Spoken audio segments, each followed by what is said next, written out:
সারা দেশে জেলা প্রশাসকের কার্যালয়ে অবস্থান ও স্মারকলিপি পেশ করেছে মাওলানা সাদ কান্দলভির অনুসারীরা।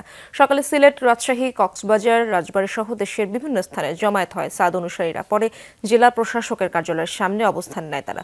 বলেন, মাওলানা সাদ কান্দলভি বিশ্বের বহু দেশে ধর্মের দাওয়াত দিলেও বেশ কিছু বছর ধরে বাংলাদেশে আসতে বাধা দেওয়া হচ্ছে।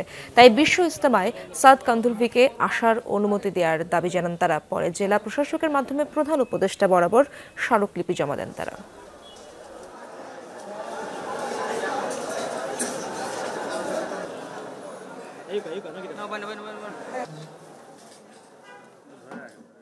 যখন উনি আসেন, বিশেষ করে বিশ্ব আমির, তাম দুনিয়ার মাসাইল এখানে পরামর্শ হয়।